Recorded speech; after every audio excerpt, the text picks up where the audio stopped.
자, 빅조 정신이 깃든 국어 최동민입니다. 자, 안녕하세요. 자, 오늘 이 시간엔 지난 시간에 얘기한 것처럼 정읍사, 고대가요의 마지막 작품인 우리 정읍사를 같이 한번 배워볼 거예요.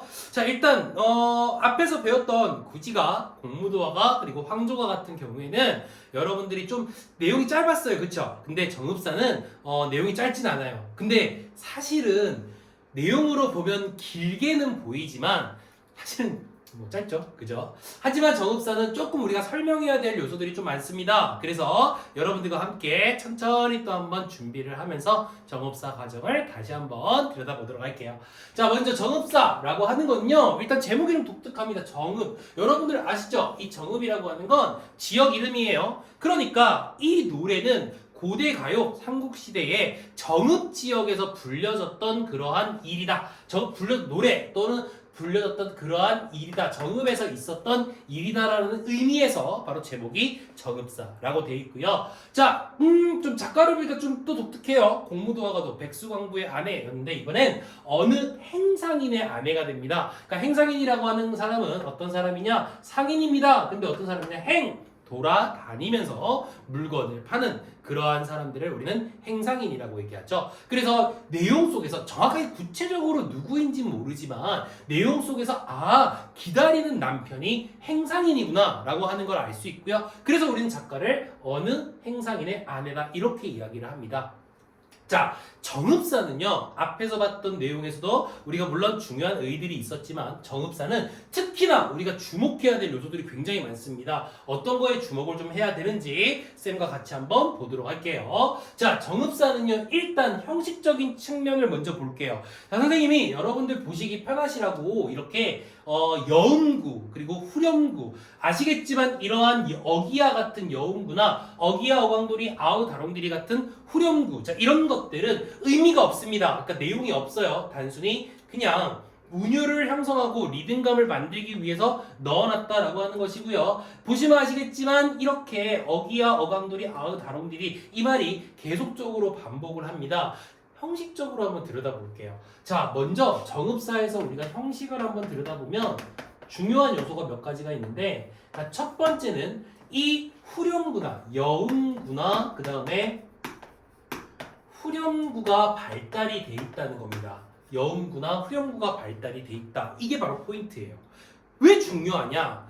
나중에 우리가 다음 강좌부터 배우겠지만 이런 여음구, 후렴구가 발달된 것은 어디에서 가장 눈에 띄냐면요. 바로 고려시대에 주로 불려졌던 노래인 고려가요에서 주로 많이 불려졌다는 겁니다. 그렇다면 이 백제시대, 이따가도 설명을 할게요.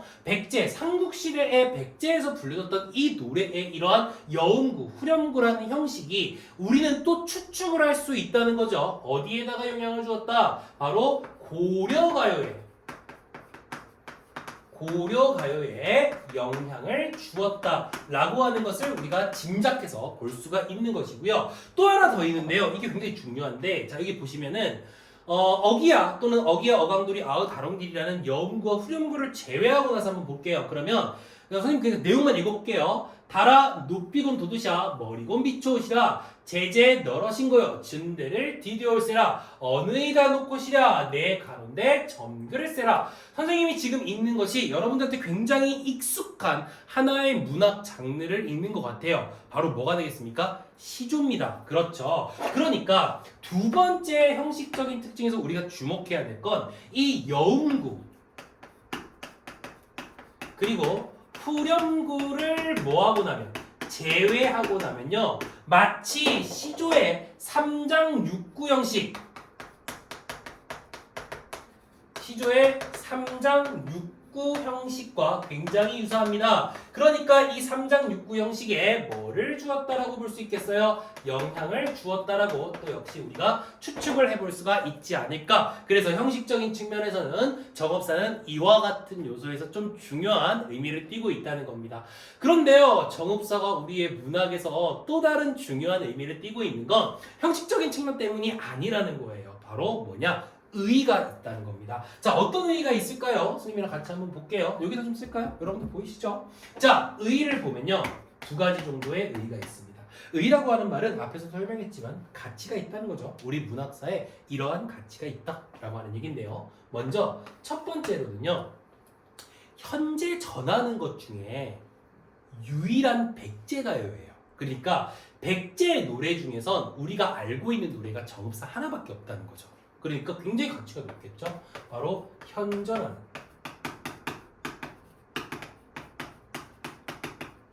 유일한 백제 가요다라고 하는 것이 바로 정읍사가 가지고 있는 특징이 되겠고요. 그 다음에 두 번째, 자 이것도 있어요. 자 여러분들 앞에 우리가 공무도화가나 구지가를 봤을 때 뭐 다시 한번 볼까요? 이렇게 공무도화가만 볼게요. 이것만 봤을 때 보면 아시겠지만 이렇게 한역으로 다 해석을 해놨어요. 한역으로 구전되어 오던 걸 이렇게 한역으로 했어요. 우리는 그 한역으로 된 거를 지금 현재 우리말로 바꾸어서 공부를 하고 있는 거죠. 그런데 이 공무도화가 말고 정읍사를 보면요. 요거 보세요. 지금 달하라고 하는 이런 아래하자나 지금 현재 쓰고 있지 않은 어휘들을 많이 쓰고 있죠. 다시 말하면 이건 언제 기록을 했냐는 거죠. 바로 훈민정음 창제 바로 직후에 이 정읍사가 뭐가 되었다? 기록이 되었다는 겁니다. 그러니까 구전되어 오다가 한자로가 아니라 한글로 훈민정음으로 바로 기록이 되었다는 거죠. 그렇다면은 이것이 어떤 의미가 있느냐 이런 겁니다. 자, 앞에 나왔던 고대가요 중에 이렇게 훈민정음으로 직접적으로 이렇게 표기를 한 기록을 한 노래가 있었나요? 없었다는 겁니다. 그러니까 정읍사가 중요한 거는 바로 뭐냐? 현재 그러니까 훈민정음 한글로 기록된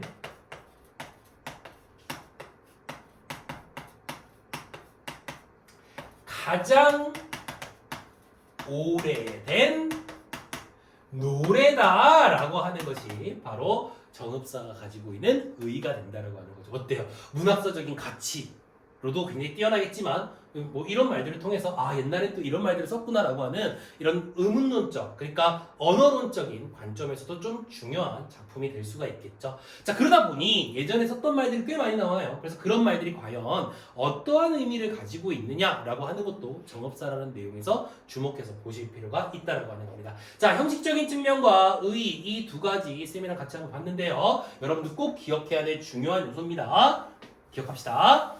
자 우리 고대가요는 무엇과 함께 전승된다 그랬죠? 그래요. 배경설화와 함께 전승된다 그랬죠? 자, 배경설화. 바로 정읍에 있었던 이러한 이야기를 어떤 배경설화가 있느냐라고 하면요. 바로 이 어느 행상이 한 번에 지우자. 그죠? 어느 행상인이 이 남편이요. 아내가 이 행상 나간 남편을 기다리고 있는 거예요. 지금이야 워낙에 교통이 발달되었으니까 뭐 한 번 나가면 하루 만에도 돌아올 수 있고 뭐 반나절 만에 돌아올 수도 있죠. 근데 예전에는 알잖아요. 걸어가기도 하고 뭐 기껏해야 말을 타고 가는데 한 번 나갔다가 오면 1년이고 2년이고 돌아오지 않는 경우가 많대요. 그렇다면 우리가 한번 생각해 볼게요. 이 아내라고 하는 사람이 행상 나간 남편을 생각하면 어떤 생각을 할까요? 그렇죠. 무사히 집으로 돌아왔으면 좋겠다라고 하는 그러한 바람이 담겨져 있겠죠. 자, 그러다 보니까 이 배경설화는 바로 이러한 행상 나간 남편을 기다리는 아내의 이야기입니다. 근데 어디에서 아내가 기다렸냐? 바로 망부석이라고 하는 곳에서 기다렸다는 겁니다. 어디서 많이 들어본 말인데요. 그래서 이 정읍사라고 하는 작품은 바로 어떤 설화를 바탕으로 하고 있냐라고 물어본다면 보통 망부석설화 알죠? 망부석설화 이 망부석설화라고 하는 거는 남편이나 사랑하는 사람을 기다리다가 돌이 되었다 뭐 이런 그죠? 그냥 비현실적이지만 그러한 설화를 바탕으로 하고 있는 거죠. 그래서 어떤 기다림 아주 간절한 기다림을 나타낼 때 망부석설화를 나타내죠. 그래서 정읍사도 이와 같은 망부석설화를 바탕으로 우리에게 전해지고 있습니다. 자, 그렇다면 이제 우리 내용을 한번 들여다볼게요. 자, 먼저 첫 번째 우리 여기 부분부터 볼까요? 자, 처음에 아내의 입장에서도 생각을 해보면 이해가 굉장히 빠릅니다. 알겠죠? 자, 볼게요. 달아 해석을 해드릴게요. 달아 높이곰 도드샤 달림이시여 높이 돋으세요 올라가세요 이 말입니다. 머리곰 비춰오셔라 멀리 비춰주세요 이렇게 표현합니다. 왜요? 왜 달 보고 님이시여 라고 하는 높임이 있는 혹격조사를 사용하면서 높이도 아니에요. 높이 높이 돋아주고 멀리 멀리 비춰달라고 표현을 하겠냐? 간단하잖아요. 밤에 남편이 돌아올 거 아니에요. 그러면 달이 높이 멀리 비춰주면 남편이 환하게 밤중에 돌아올 수가 있으니까 남편의 무사기한을 바라는 마음인 거죠. 그러니까 처음에 우리가 놓고 본다면은 이런 거죠. 바로 무엇이다? 남편. 행상 나간 남편의 무사기환. 그렇죠? 다시 집으로 돌아오는 것을 뭐한다? 바로 기원하는 그러한 내용이 담겨져 있다라고 하는 것이 우리가 주목해야 될 첫 번째 마음이 되겠죠. 이게 바로 하자의 주된 태도가 되겠습니다. 무사히 돌아오세요라고 하는 얘기예요. 그렇죠. 근데 알잖아요. 자기가 뭔가를 바랄 때는 그 간절함을 표현하기 위해서 표현법들을 많이 쓴다고요. 우리 구지가에서도 봤잖아. 머리를 내놔라 하기 위해서 거부가 반복하고요.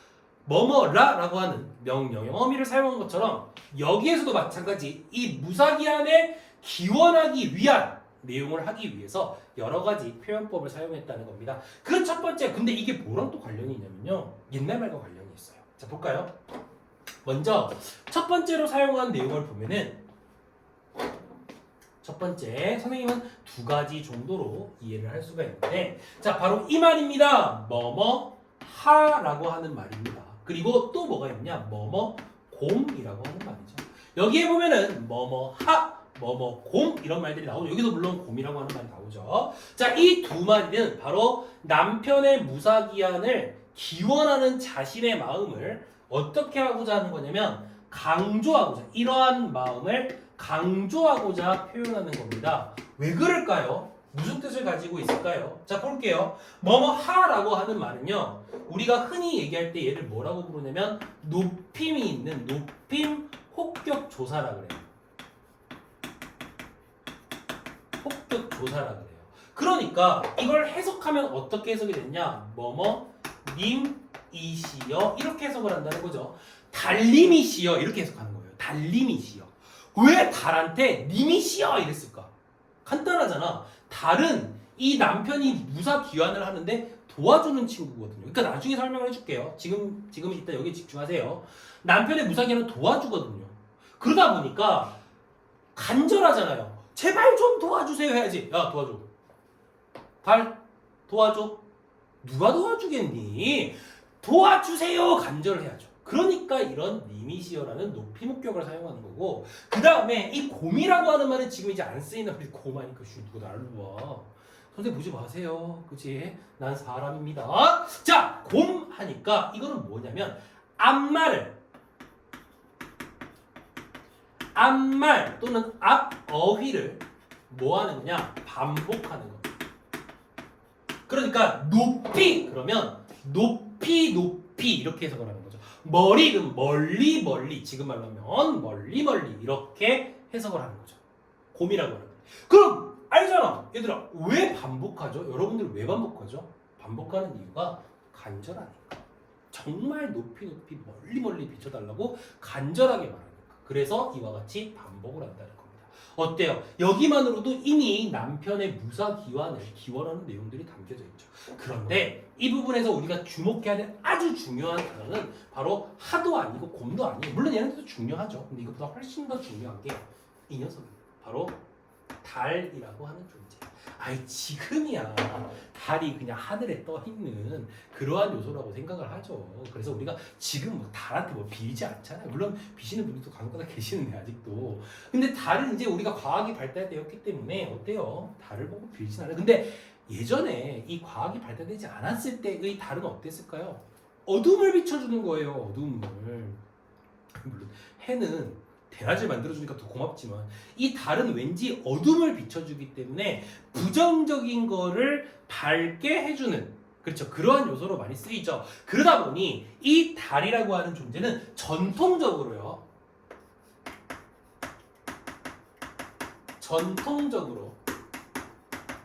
기원의 대상으로 많이 씁니다.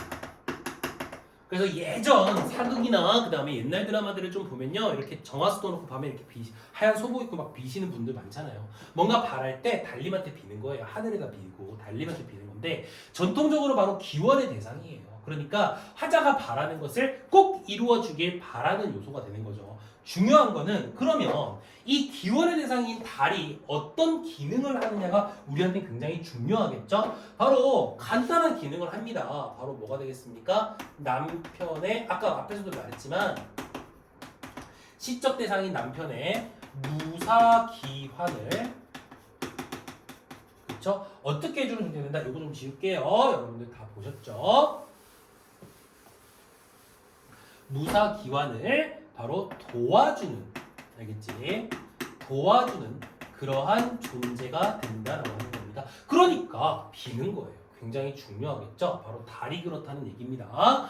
자, 그 다음 내용으로 한번 가보도록 합시다. 우리 달을 보니까요, 이렇게 달한테 높이 멀리 비춰달라고 하면서 남편의 무사기한을 간절히 염원하는 화자의 모습이 보입니다. 그 다음 볼게요. 제제 너러신고요. 해석을 해볼게요. 시장에 가 계십니까? 이렇게 물어보는 거예요. 서리법 아니에요. 시장에 가 계십니까? 너 지금 시장에 있니? 라고 물어봤어요. 이게 왜 의미가 있냐면 이 제재라는 말 때문에 그래요. 저제. 이 저제라는 말 때문인데 이 저제는 해석을 하면 어떻게 해석이 되느냐? 저자에 이렇게 해석이 돼요. 여러분들 사극에서 저작거리라는 말 들어보셨나요? 시장거리, 가장 활발한 사람이 많은 곳을 말하는데 현대말로 얘를 딱 바꾸자면요, 이런 말이 되는 겁니다. 시장에 가 계신가요? 시장에 계신가요? 이렇게 물어보는 거예요. 그러니까 쉽게 말하자면 남편이 어디에 계시는지 그 위치가 궁금한 거죠. 어디가 계십니까? 궁금하니까 어디에 있는지. 그런데 왜 딴 데도 아니고 하필이면 시장이라고 얘기를 했느냐? 이 저제라고 하는 말이 굉장히 중요한 역할을 한다는 거죠. 왜? 우리 제목이 뭐예요? 정읍사예요. 누가 지었어요? 어느 행상인의 아내가 지었어요. 이 사람이 행상인의 아내라는 걸 어떻게 알 수 있느냐? 이 말을 통해서 우리가 짐작을 했다는 거예요. 시장에 가 계십니까? 이거예요. 물론 배경설에 나와요. 그죠? 근데 이 저제라고 하는 말, 저자라고 하는 말, 이 말 자체에서 남편의 무엇을 알 수 있다? 신분, 다시 말하면 행상인임을 알 수 있는 그러한 단어, 추측할 수 있는 단어가 된다. 이렇게 우리가 볼 수가 있고요. 됐니? 자, 그 다음입니다. 증대를 디뎌올세라. 자, 여기서 또 중요한 단어 하나 가는데 뭐뭐 리을 요 부분입니다. 요 부분입니다. 정확하게 말하면 뭐뭐 리을 세라라고 하는 말. 요 말을 해석하면 뭐가 될까면요, 뭐뭐 할까 두렵습니다. 그러니까 이렇게 되면 나 두렵습니다. 그러니까 이렇게 절대 되면 안 돼요라고 하는 그러한 나의 마음을 강조하는 거예요. 이렇게 되면 안 돼요 이 말이에요. 너무 두려워요, 너무 무서워요. 이렇게 되면 안 돼요 이 말이에요. 근데 뭐가 해석을 해보면 증대, 진대, 진곳, 질퍽질퍽한 곳, 디뎌, 밟을까 두렵습니다 이 말이 되는 거예요. 질퍽질퍽한 곳 밟으면 어때? 움직이기 편하지 않잖아요. 움직이기가 쉽지 않잖아요. 불편하잖아요. 그러니까 이러한 질퍽질퍽한 것을 밟으면 어떻게 되겠어요? 빨리 돌아오기가 쉽지가 않은 거예요. 무사히 돌아오기가 쉽지가 않은 거예요. 그렇죠? 그러니까 이 증대라고 하는 단어 자체도 굉장히 중요한 것이 화자한테 또는 남편한테 둘 다 뭐가 된다? 실현이 된다. 다시 정리하면은 얘 같은 경우는 남편의 무사기한을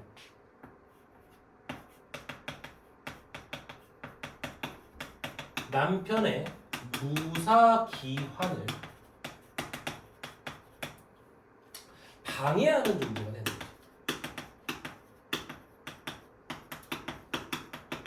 그러니까 부정적이에요. 느낌 오지 않나요? 아까 달은요, 남편의 무사기한을 도와주는 존재고 이 증대는 남편의 무사기한을 방해하는 존재예요. 오! 왔어! 달과 어딨니 증대. 달과 증대 이 두 가지가 바로 무엇의 관계가 된다? 대조의 관계가 된다. 이렇게 볼 수가 있겠네요. 왜? 다른 남편의 무사기한을 도와주는 존재고, 순간적으로 섹시할 뻔해서 큰일 날 뻔했죠. 그죠? 남편의 무사기한을 도와주는 존재고, 증대는 남편의 무사기한을 방해하는 그러한 존재가 된다라고 하는 겁니다. 자, 그렇죠. 그런데요, 이 증대에 대한 이야기는 또 역시 무엇일까? 우리가 추측을 하는 경우가 좀 있거든요. 뭐가 될 수 있을까요? 남편. 그러니까 남편을 방해하는 존재. 뭐가 될까요? 강도? 얘네 도둑대 많잖아요. 그죠? 행상인이니까 돈이 많으니까. 자연재해가 될 수도 있겠네요. 홍수나 뭐 태풍이나 이런 것들이 될 수가 있겠네요. 그쵸? 그런데 또 이게 참 내가 참 그쵸 이게 선생님도 남자이라니까. 선생님 남자니까요. 그냥 근데 그 남자 여자를 떠나서 그냥 이렇게 생각할 수 있잖아요. 그러니까 행상 나갔어요. 행상 나가가지고 아내가 2년 동안 뭐 1년이고 2년이고 못 봐 아내를. 근데 행상 나가서 물건을 팔았으니까 뭐가 있어요? 머니, 그죠? 돈이 좀 있잖아요. 돈 있고 아내가 없다. 그리고 시장이니까 뭔가 이렇게 더 나은 곳이니까 뭐 놀거리가 되게 많겠죠. 그래서 거기에서 뭐 이렇게 옛날에 조선시대 때 이렇게 좀 이렇게 한량들이 많이 가야 돼. 이거 뭐라고 표현해야 될지 모르겠어요. 하여튼 기생집을 가서 이렇게 한 잔 빨다가 보면 이렇게 빤다는 표현 너무 저렴했죠. 한 잔 마시다가 보면은 이렇게 집에 돌아오는 걸 까먹고 이럴 수도 있잖아요. 그러니까 그냥 단순하게 생각하면 강도고 자연재해 남편을 좀 이렇게 방해하는 문제가 될 수도 있겠지만 기생과 같은 뭐라고 주로 많이 해석을 하냐면 다른 여자로 많이 해석을 해요. 그래서 그 중에서 뭐 가장 많은 게 뭐냐 그러면 아내 입장에서 아무래도 다른 여자가 가장 걱정이 되겠죠. 그지? 그래서 이 증대는 어쨌든 강도든 자연재해든 다른 여자든 남편의 무사기한을 뭐하는 거다? 방해하는 존재가 된다는 거예요. 그래서 달과 어때요? 대조를 이루는 그러한 내용이다 이 말입니다. 그 다음 볼게요. 어느 이라 놓고시랴 어느 곳에 가 계십니까? 역시 또 위치를 물어보게 되는 겁니다. 뭐 중요한 단어는 아닙니다. 그 다음에 아주 중요한 게 나옵니다. 자 볼까요? 내 가논데 점글을 세라 이렇게 되어 있습니다. 내 가논데 자 볼게요. 얘들아 이게요 선생님이 원래 영상을 이렇게 변명을 좀 할게요. 영상을 찍을 때 보통은 이제 이렇게 여러분들을 되게 존중하는 단어들을 써야 되는 게 거라고 생각을 해요. 그래서 반말을 하거나 또는 여러분들을 이제 함부로 부르거나 이렇게 하면 안 되는 거 나도 잘 알아요. 근데 이제 선생님도 모르겠어요. 어떻게 보일지 모르겠지만 정말 꽤 오랫동안 강의를 해왔거든요. 강의를 꽤 오랫동안 하면서 이렇게 익숙한 말들이 있어요. 이렇게 입에 붙는 말들. 그러니까 얘들아 이 말 있잖아요. 이 얘들아라고 하는 말은 아이들이 이렇게 수업을 하다가 집중을 좀 잘 못하거나 이럴 때 선생님이 주로 쓰는 말이거든요. 그러니까 이것도 그래요. 선생님이라고 이렇게 저를 이렇게 지칭하는 말로 선생님이 이러잖아요. 근데 그렇게 안 했으면 좋겠어요. 저도 안 하려고 되게 노력하거든요. 그러니까 내가, 제가요 이렇게 해야 되는 게 예인 거 알아요. 근데 이게 설명을 하다 보면은 좀 쉽지가 않네요. 그래서 좀 혹시 불쾌하게 생각하지 마세요.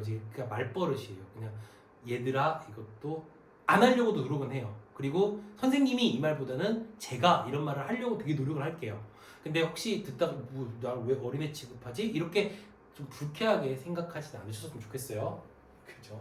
최대한 안 해보려고 노력을 하겠습니다. 자 여기 부분 볼게요. 내 가논데 점글을 세라. 아까 같이 봤던 부분이 뭐냐면 이 니을세라라고 하는 말을 우리가 같이 봤었어요. 그렇죠? 뭐뭐 할까? 두렵습니다. 그럼 저를 해석해보면 뭐냐면 저물까 두렵습니다 이거예요. 그러니까 어두워질까봐 두렵습니다. 이런 말이 되는 거거든요. 그러면 이 부분이 중요하겠죠. 내 가논데 이게 뭘까요? 자, 이 내 가논데라고 하는 표현은 좀 여러 가지 해석이 가능한 표현이거든요. 이게 왜 그러냐면 이 내라고 하는 말 때문에 그래요. 나라고 하는 뜻이죠. 맞죠? 표면적으로는. 그럼 누구를 말하는 거냐? 시적하다 자신을 말할 수도 있어요. 근데 여러분들 아시잖아요. 부부는 일심동체라고요. 그쵸? 그래서 이 내라고 하는 말이 나를 지칭할 수도 있지만 누구를 지칭할 수도 있냐면 남편을 지칭하는 말일 수도 있어요. 부부는 일심동체니까요. 그죠? 그래서 이걸 나로 해석을 하느냐, 남편으로 해석을 하느냐에 따라서 조금 의미가 달라요. 그러니까 어떻게 해석이 되는 거냐면 첫 번째 해석이 만약에 화자로 해석을 해볼게요. 나라고 하는 게 화자다, 아내다 이렇게 해석을 하면 어떤 내용이 되는 거냐? 남편을 마중 가는 길이 되겠죠. 남편을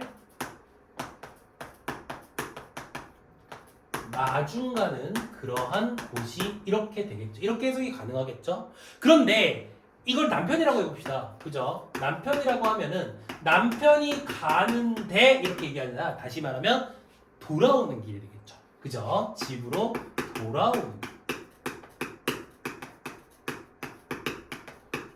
돌아오는 그러한 길 또는 곳이라고 이야기를 할 수가 있다라고 하는 거죠. 자, 어쨌든 이 내 가는데라고 하는 건 남편이 돌아오거나 내가 마중 가는 길이기 때문에 우리는 이곳이 저물까봐 두렵습니다라고 얘기를 하는 거죠. 그러니까 좀 더 디테일하게 들어가 보면 내가 가는 곳이잖아요. 그죠? 그러니까 이곳에 왜 가야 돼요? 남편을 만날 수 있는 곳이기도 하다고 해석이 가능하죠. 그러다 보니 뭐 두 가지로 해석을 하더라도 어쨌든 화자한테는 뭐가 된다? 이상향으로 보는 경향도 있습니다. 그러니까 내가 가야 되는 곳이기 때문에 이상향으로 내 가는 데를 볼 수가 있다라고 하는 겁니다. 자, 여러분들 이 작품이 바로 정읍사라고 하는 작품이에요. 아내의 절절한 마음이 잘 느껴지나요? 행상 나간 남편이 무사히 돌아오기를 바라는 그러한 아내의 마음, 뭐 이런 마음들, 그쵸? 좋네요. 그래서 그렇게 한 번도 그렇게 생각해 본 적이 없는데 이 작품을 막 100번을 넘게 설명을 하면서도 한 번도 그런 생각을 해본 적이 없네요. 그러니까 집에 있는 아내가 남편을 기다리는 마음, 그쵸? 굉장히 간절할 수도 있겠다라는 생각도 좀 듭니다. 자, 이 작품이 바로 정읍사였고요. 이것으로써 우리 고대가요와 고대가요의 주요 작품들을 선생님과 함께 봤습니다. 항상 여러분들에게 도움이 되고자 노력을 많이 하는 최동민 국어가 될 것이고요. 여러분들은 선생님 강의를 통해서, 그러니까 저의 강의를 통해서, 그쵸? 사실은요, 제가 그 오프라인에서 애들이랑 강의할 때는 이렇게 약간 상스러운 표현도 좀 써가면서 애들이랑 좀 웃기거든요. 근데 지난번 강좌에서 말했지만 좀 제가 카메라 울렁증이 있어요. 그래서 카메라를 보면 이렇게 평소보다 강의를 잘 못해요. 제가 생각할 때. 그래도 어쨌든 뭐 제 강의를 들으면서 흥미와 재미와 이런 게 아니라 도움이 되고자 여러분들에게 이렇게 강의를 찍는 거니까 좀 재미가 없더라도 이해를 해주시고, 제가 자꾸 말을 이렇게 버벅대거나 이렇게 좀 어휘를 쓰면서 좀 움찔움찔 하더라도 여러분들 충분히 이해해 주세요. 자, 다음 강좌는 이제 시대를 지나서 어디로 갈 거냐? 바로 신라시대의 주요 장르인 향가로 가겠습니다. 자, 그때까지 여러분들 건강하시고 제 강의가 항상 도움이 됐으면 좋겠습니다. 자, 비익주 정신이 깃든 최동민 국어였습니다. 감사합니다.